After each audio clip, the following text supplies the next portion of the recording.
a little girl, I heard a story about a werewolf on the radio.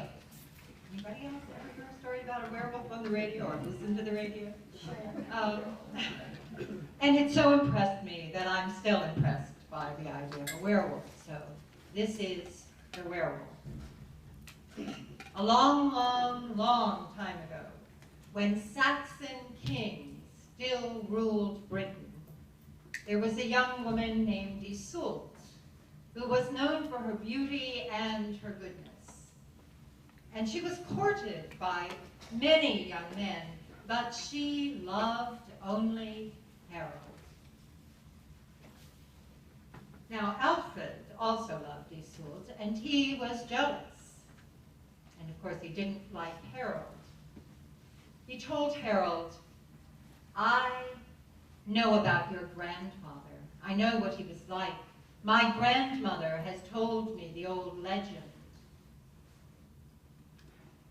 Now, Harold's grandfather had been a cruel and violent man.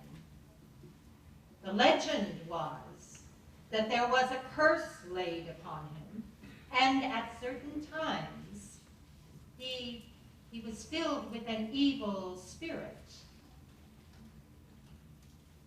But there wasn't much to remind people about Siegfried, Harold's grandfather, except for the legend and a silver spear that Harold had hung right above him in his chamber. And the curse that had slept for 100 years, had reawakened in the grandson. Now, Harold hadn't told Isolde about this because he was afraid that she wouldn't love him if she knew, but he was more afraid that the curse might come upon him when he was with her and he might injure her. Always when he felt the curse coming upon him, his blood hot, beginning to boil in his veins, he would make some excuse and go far away.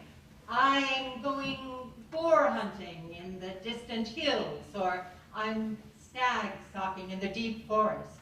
So no one in the town had ever seen Harold when the violent curse was upon him. It seemed, though, that this curse stood between him and Isolde, and he felt hopeless in his love. Now, there was at the same time a werewolf ravaging the countryside. This creature was a man during the day, but a wolf by night. And he attacked not only sheep and cattle, but also people, and devoured them. Although Harold was known as a great hunter, he never tried to hunt the werewolf. And Alfred noticed this. He also noticed that the werewolf never roamed the countryside when Harold was at home. He confronted Harold with it, but only said, "Are you too cowardly to hunt the werewolf?" Which, of course, angered Harold.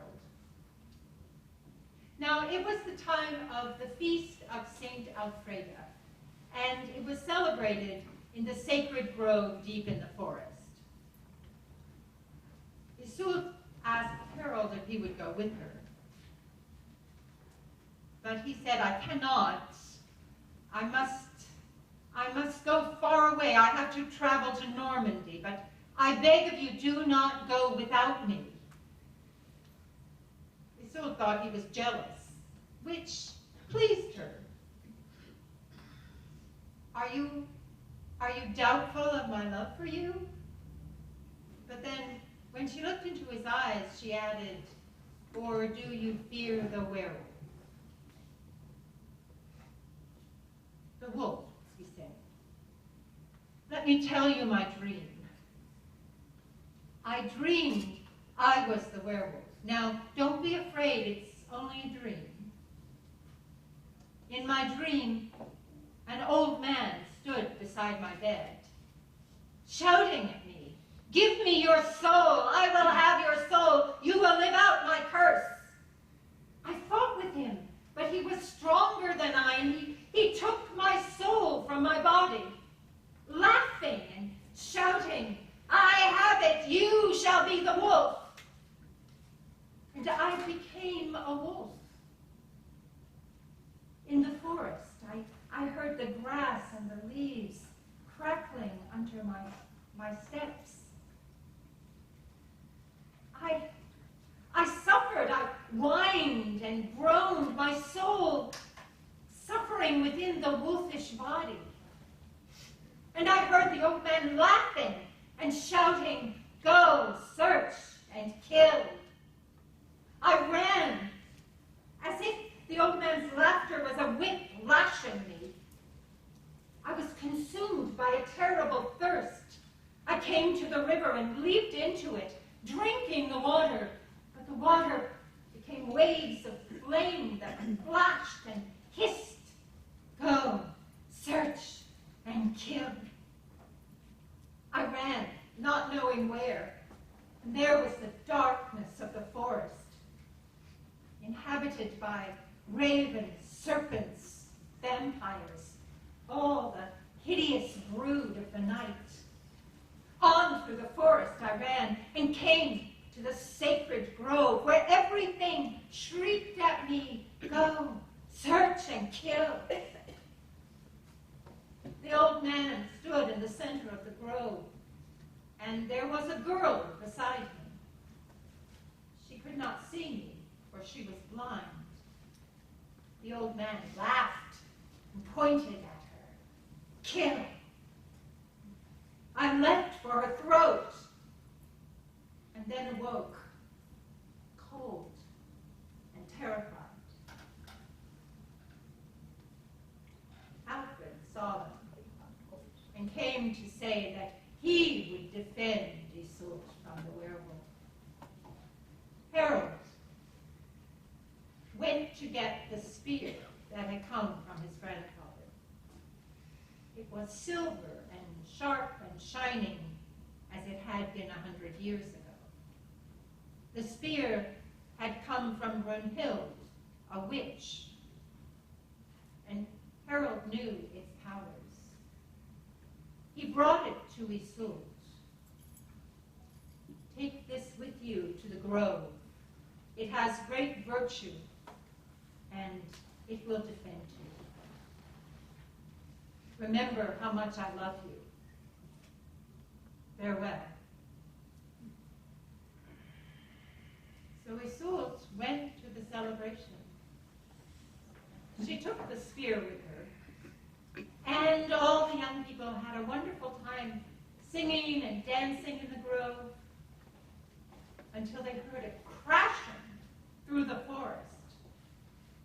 And then the great wolf crashing into the sacred grove, its yellow eyes snapping, foam flying from its gnashing teeth. And the huge body, the huge gray body of the wolf hurtled straight toward Isolde. She stood like a statue. The others ran, even the armed men, terrified, knowing that no human hand could fell the werewolf. Except Alfred. He stood strong. He took his heavy lance and he hurled it at the wolf. But it hit the back and fell aside, splintered, broken, useless. Isolde raised the spear, and with the strength of despair, she sent it hurtling toward the wolf. The wolf saw the shining weapon and cried out, a cry of almost human agony. And Isolde looked into its eyes, and for a moment she thought she knew those eyes. And the spear hit home, burying itself deep in the werewolf's shaggy breast. Then with a monstrous sigh, the wolf fell down in the shadows of the old yew trees and died.